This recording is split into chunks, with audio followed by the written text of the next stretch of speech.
नमस्कार। आज से पूरे 1.5 महीना पहले, लगभग 1 जून के आसपास, हम लोगों ने अनुमान लगाया था जब लॉकडाउन ख़त्म हुआ, दिल्ली में तेज़ी से कोरोना के केसेस बढ़ रहे थे, तो केंद्र सरकार ने एक फॉर्मूला बनाया हुआ है ये अनुमान लगाने के लिए कि आज जिस गति से केसेस बढ़ रहे हैं या कम हो रहे हैं, उसके हिसाब से अगले महीने कितने केस हो जाएंगे, फिर अगले महीने कितने केस हो जाएंगे, ताकि उसकी तैयारी की जा सके। तो जो केंद्र सरकार का जो फार्मूला था, उस फार्मूले के हिसाब से हम लोगों ने जून के पहले हफ्ते में अनुमान लगाया था कि अगर इसी रफ्तार से केसेस बढ़ते रहे तो 30 जून को कितने केस हो जाएंगे, 15 जुलाई को कितने केस हो जाएंगे और 31 जुलाई को कितने केस हो जाएंगे। और वो अनुमान हमने आप सब लोगों के सामने रखा था। उस अनुमान के मुताबिक 15 जुलाई तक ये अनुमान था कि आज तक 2.25 लाख केस होने का अनुमान था। उस फॉर्मूले के हिसाब से जून में जिस तेजी से केस बढ़ रहे थे पहले हफ्ते में, उसके हिसाब से, केंद्र सरकार के फॉर्मूले के हिसाब से आज तक 2.25 लाख केस हो जाने चाहिए थे दिल्ली में टोटल। उसमें से 1,34,000 एक्टिव केसेस होने चाहिए थे और इन एक्टिव केसेस के लिए लगभग 34,000 बेड्स की जरूरत थी। लेकिन पिछले 1.5 महीने में जिस तरह से हम सब लोगों ने मिलकर, दिल्ली के 2 करोड़ लोगों ने मिलके, दिल्ली सरकार ने मिलके, केंद्र सरकार ने मिलके, सब लोगों ने मिलके जो प्रयास किए, आज अनुमान था कि 2.25 लाख केसेस होंगे, लेकिन हकीकत में आज उसके आधे केसेस हैं। 1,15,000 केसेस आज हुए हैं। अनुमान था कि 1,34,000 केस एक्टिव होंगे, लेकिन आज केवल 18,600 केस एक्टिव हैं। अनुमान था 1,34,000 केस एक्टिव होंगे, केवल 18,600 केस एक्टिव हैं। और अनुमान था कि 34,000 अस्पतालों में बेड्स की जरूरत पड़ेगी। अस्पतालों में, कोविड सेंटर वगैरह में, अस्पतालों में 34,000 बेड्स की जरूरत पड़ेगी।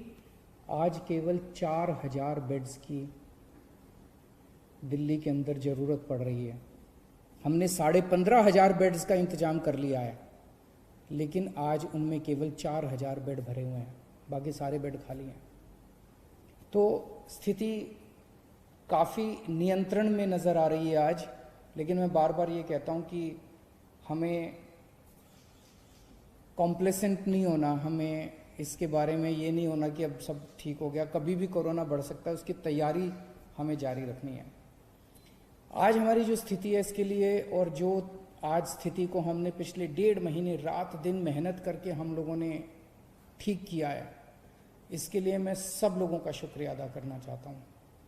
खासकर दिल्ली के अपने 2 करोड़ लोगों का, उन सब लोगों का जिन लोगों ने दिल्ली में कोरोना की स्थिति पे काबू पाने में मदद की, उन सब लोगों का मैं तहे दिल से शुक्रिया अदा करना चाहता हूँ।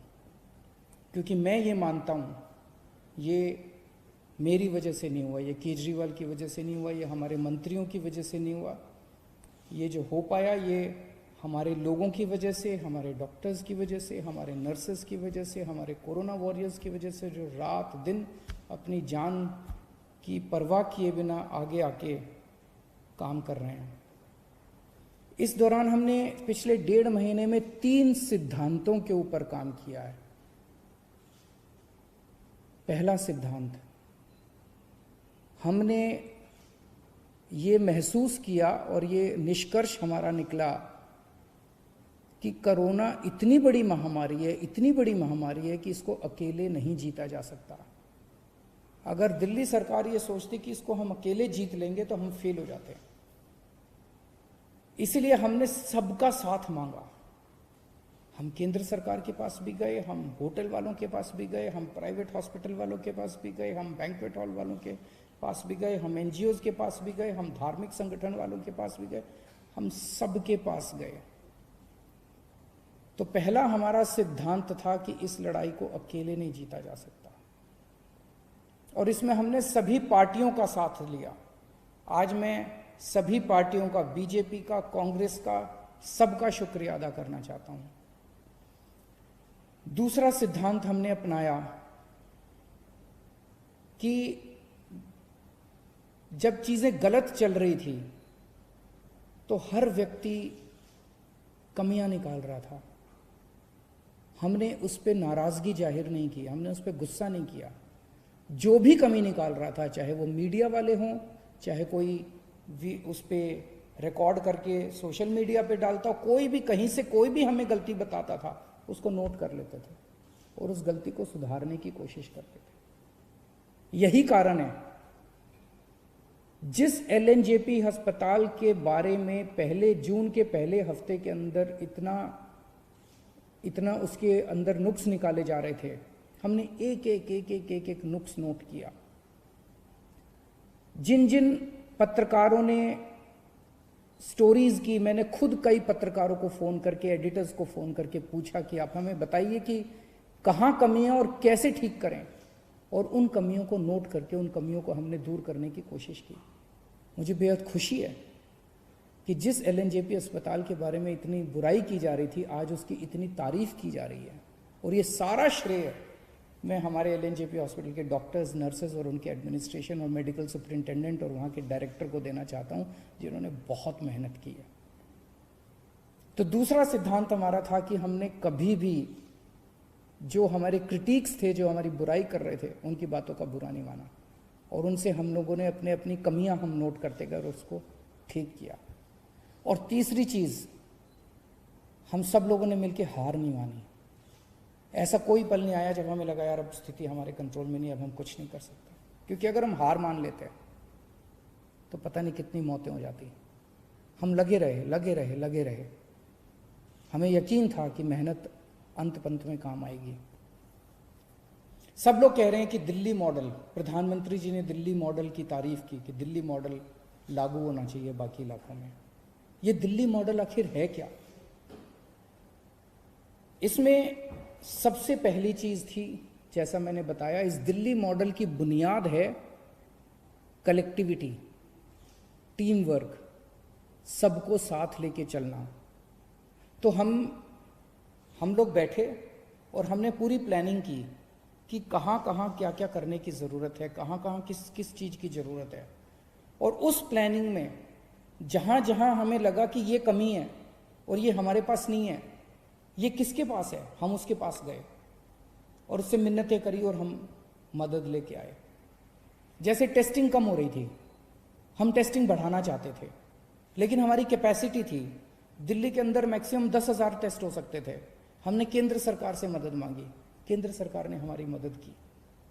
केंद्र सरकार ने हमें एंटीजन, सबसे पहले एंटीजन टेस्ट दिल्ली के अंदर शुरू किए गए। केंद्र सरकार ने शुरुआती टेस्टिंग किट्स हम लोगों को दी और हमने एकदम से 20,000 22,000 टेस्ट करने चालू कर दिए दिल्ली के अंदर। तो कलेक्टिविटी, टीम वर्क हमारा इस दिल्ली मॉडल का सबसे पहला सिद्धांत था। दूसरा जो सबसे इंपॉर्टेंट चीज थी, होम आइसोलेशन। लोगों के मन में डर था, आज भी पूरे देश के अंदर, पूरी दुनिया के अंदर लोगों के मन में डर है कि कोरोना हो गया। एक तो कोरोना का डर है कि कोरोना हो गया तो पता नहीं क्या होगा, और दूसरा डर होता है कि कोरोना पॉजिटिव आ गया तो सरकार उठा के क्वारंटाइन सेंटर में डाल देगी, सरकार उठा के हमें किसी और सेंटर में, आइसोलेशन सेंटर में कहीं डाल देगी, अस्पताल में डाल देगी। लोगों के मन में ये डर था, क्वारंटाइन सेंटर का डर था, आइसोलेशन सेंटर के डर थे। जब हमने होम आइसोलेशन शुरू किया और होम आइसोलेशन का एक्सपीरियंस हम लोगों ने बहुत कंफर्टेबल कर दिया। हमारी डॉक्टर्स की एक टीम जो होम आइसोलेशन में सबसे पहले उनके घर जाती है, उनको सारा बता के आती है कि आपको ये एहतियात करना है, इस कमरे में रहना है, ये टॉयलेट है आपका। उनके घर का इंस्पेक्शन करके आती है, मुआयना करके आती है, सारा सिखा के आती है। उनको एक ऑक्सीमीटर दे के आते हैं कि 2-2 घंटे में अपनी ऑक्सीजन नापते रहना। अगर ऑक्सीजन कम हो जाए तो आप हमें फ़ोन कर देना, हम आपको अस्पताल ले जाएंगे, आपको चिंता करने की ज़रूरत नहीं है। उनको जब तक उनका कोरोना ठीक नहीं हो जाता, अगले 10-12 दिन तक रोज़ उन लोगों को फ़ोन जाता है, डॉक्टर्स का फ़ोन जाता है और वो उनसे पूछते हैं क्या हाल है, ठीक हो, कोई दिक्कत तो नहीं है। उनको टेली काउंसलिंग की जाती है होम आइसोलेशन वालों को। इस वजह से लोगों को कोरोना होने के बावजूद भी उनका एक्सपीरियंस, लगभग 80 से 90% पेशेंट्स होम आइसोलेशन के अंदर आज उनका इलाज चल रहा है। दिल्ली के अंदर होम आइसोलेशन इतना शानदार तरीके से लागू किया गया कि उसकी चर्चा आज सब जगह चल रही है। इस होम आइसोलेशन का फ़ायदा ये हुआ कि पहले लोग अपना टेस्टिंग कराने से डरते थे। उनको ये लगता था टेस्ट हुआ और पॉजिटिव आ गया तो मेरे को उठा के क्वारंटाइन सेंटर में डाल देंगे। आज भी मैं जानता हूं कि कई राज्यों के अंदर इसी वजह से टेस्टिंग नहीं करा रहे, क्योंकि वहाँ होम आइसोलेशन नहीं है। वहाँ पे जो पॉजिटिव आता है, चाहे माइल्ड हो चाहे एसिम्टोमेटिक हो, उसको उठा के क्वारंटाइन सेंटर में डाल दिया जाता है। तो कोई टेस्ट नहीं कराना चाहता, कोई जब तक अस्पताल जाने की मजबूरी ना, इतना सीरियस ना हो जाए, तब तक कोई टेस्ट नहीं कराना चाहता। और जब वो टेस्ट नहीं कराता तो वो समाज में घूमता रहता है और 10 और लोगों को कोरोना कर देता है। तो हमने होम आइसोलेशन किया, लोगों का डर खत्म हुआ, इस वजह से लोगों ने खूब टेस्टिंग करवानी चालू कर दी। अब हम टेस्टिंग कर रहे हैं बहुत एग्रेसिव लेवल पे। पहले 5,000 टेस्ट हो रहे थे, अब 20-22 हज़ार टेस्ट डेली हो रहे हैं। 22,000-23,000 टेस्ट डेली हो रहे हैं। और हम टेस्ट करते हैं, जिसको कोरोना मिलता है उसको आइसोलेट कर देते हैं, जिसको कोरोना मिलता है उसको आइसोलेट कर देते हैं। दिल्ली में मौत के आंकड़े काफी कम हो गए हैं। जून के महीने में 100 से ऊपर मौतें होने लगी थी प्रतिदिन। कुछ दिन ऐसे थे जिसमें 100 से ऊपर मौत हुई थी। अब 30-35 मौत डेली हो रही हैं। ये भी नहीं होनी चाहिए, इसको ठीक कर रहे हैं और कम करेंगे। लेकिन मौत को कम करने के लिए हमने एक अभियान पूरा उसका प्लानिंग की, और उस प्लान के कंपोनेंट थे, हमने देखा कि मौत क्यों हो रही है। तो देखा सबसे पहले टेस्टिंग है। कई लोगों का टेस्ट टाइम पे नहीं हो पाता, और जब तक टेस्ट होता है तब तक उसकी मौत हो जाती है। तो हमने टेस्टिंग अब इतनी बढ़ा दी है कि लोगों को टेस्टिंग करने में कोई दिक्कत नहीं आ रही है, तुरंत टेस्ट करवा रहे हैं लोग। दूसरा हमने देखा एम्बुलेंस की दिक्कत हो रही थी। शुरू में लोगों को एम्बुलेंस नहीं मिल पा रही थी, एम्बुलेंस की कमी थी। आज हमने इतनी एम्बुलेंस का इंतजाम कर लिया है कि किसी को भी अब रिजेक्ट नहीं किया जाता, मना नहीं किया जाता। 100% लोगों को, एक व्यक्ति जो फोन करता है उसको एम्बुलेंस पहुंचती है। पहले एम्बुलेंस पहुंचने में 2-2 घंटे लग जाते थे, आज आधे घंटे के अंदर फोन करो और आधे घंटे के अंदर एम्बुलेंस पहुंचती है। तीसरा हमने देखा कि एम्बुलेंस जब मरीज को अस्पताल लेके जाती है, अस्पताल के बाहर उसकी सारी औपचारिकताएं पूरी करने के लिए 2-2, 3-3, 4-4 घंटे लग जाते थे। एम्बुलेंस में बैठा रहता था मरीज। मीडिया वालों ने कई ऐसी स्टोरीज की कि 3 घंटे तक मरीज एम्बुलेंस के अंदर बैठा रहा, वहां उसकी मौत हो गई। अब हमने ये इंतजाम कर दिया कि एम्बुलेंस जाएगी, सबसे पहले मरीज को अस्पताल के अंदर ले जाके एक होल्डिंग एरिया बना दिया हमने। होल्डिंग एरिया में उसको ऑक्सीजन दो, उसके बाद उसके कागज भरो, कागजी कार्रवाई बाद में हो जाएगी। सबसे पहले अस्पताल के अंदर एम्बुलेंस पहुंचते उसको होल्डिंग एरिया में ले जाया जाता है। फिर हमने बेड्स के इंतजाम किए। जून के महीने में अस्पतालों में बेड्स की कमी हो गई थी। 1 जून को दिल्ली में 4100 बेड थे। आज दिल्ली में 15,500 बेड्स हैं। 4 गुना बेड्स का इंतजाम कर दिया 1 महीने के अंदर। 1 जून को दिल्ली में केवल मात्र 300 आईसीयू थे, आज दिल्ली में 2100 आईसीयू बेड्स हैं, और 2100 में से केवल 1000 भरे हुए हैं, 1100 आईसीयू बेड्स खाली पड़े हुए हैं। तो बहुत मैसिव लेवल पे हमने बेड्स का और आईसीयू बेड्स का एक्सपेंशन किया, जिसकी वजह से आज लोगों को ये भरोसा है कि अगर अस्पताल जाना पड़ा तो बेड्स की कमी नहीं है, आईसीयू की कमी नहीं है। और एक जो प्लाज्मा थेरेपी हमने शुरू की, सबसे पहले दिल्ली में प्लाज्मा के ट्रायल्स किए गए, उसके बहुत अच्छे नतीजे आए। उसके बाद अब हमने प्लाज्मा बैंक शुरू किया है, और जिसको प्लाज्मा चाहिए उसको वहाँ से प्लाज्मा मिलता है। जब तक वैक्सीन नहीं आ जाता तब तक प्लाज्मा, मैं ये तो नहीं कहूँगा कि सबकी जान बचा लेता है, लेकिन काफ़ी लोगों की जान बचाने में प्लाज्मा मदद करता है। अंत में केवल इतना कहना चाहूँगा, जून के मुकाबले आज हम बेहतर स्थिति में हैं, लेकिन इसका मतलब ये नहीं है कि जंग जीत ली गई है। अभी रास्ता बहुत लंबा बाकी है। कभी भी कोरोना फिर से बढ़ सकता है।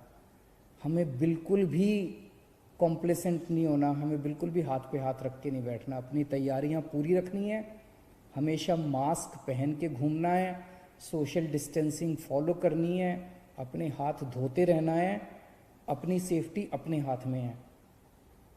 आज हम बेहतर स्थिति में, ये बेहतर स्थिति बनी रहे, स्थिति ना बिगड़े, ऐसे मैं प्रभु से कामना करता हूँ। बहुत बहुत शुक्रिया।